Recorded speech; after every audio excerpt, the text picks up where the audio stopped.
மகிழ் கார்ட்டூன்ஸ். அழகான ஒரு காட்டில் சின்னு என்ற சுறுசுறுப்பான அணில் வாழ்ந்து வந்தது.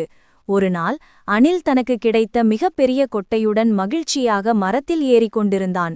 அவன் அதை பத்திரமாக தன் கூட்டுக்குள் வைக்கப் போகும்போது எதிர்பாராத விதமாக கொட்டை அவனது கையை விட்டு நழுவி உருண்டு அருகிலிருந்த ஆற்றுக்குள் விழுந்துவிட்டது. அணிலுக்கு என்ன செய்வதென்று தெரியவில்லை. அவன் மிகுந்த வருத்தத்தில் அழுதபடி ஆற்றின் கரையோரம் ஓடினான். அப்போது மரக்கிளையில் அமர்ந்திருந்த கிளி அணிலின் சோகத்தை பார்த்து என்ன ஆயிற்று என்று கேட்டது. அணில் அழுது கொண்டே உதவி கேட்டது. அணிலின் அழுகியை பார்த்ததும் உதவ முன்வந்தது. பயப்படாதே, நான் மேலிருந்து தேடுகிறேன் என்று சொல்லி ஆற்றில் பறந்து தேடத் தொடங்கியது. அணில் ஆற்றங்கரையோரம் தேடினான். கிளி கொட்டையை கண்டுபிடித்து அணிலிடம் காட்டியது. ஆற்றின் வளைவில் ஒரு சிறிய கரடிக்குட்டி கொட்டையை ஒரு பந்து போல உருட்டி விளையாடிக் கொண்டிருந்தது. அணில் கரடிக்குட்டியை கண்டதும் பயந்தான். ஆனால் கிளி தைரியமாக கரடிக்குட்டிக்கு அருகில் பறந்து சென்று அணிலின் நிலைமையை விளக்கியது. கரடிக்குட்டி அணில் சோகமான முகத்தை பார்த்ததும் தனது தவறை உணர்ந்து கொட்டையை அணிலிடம் கொடுத்தது.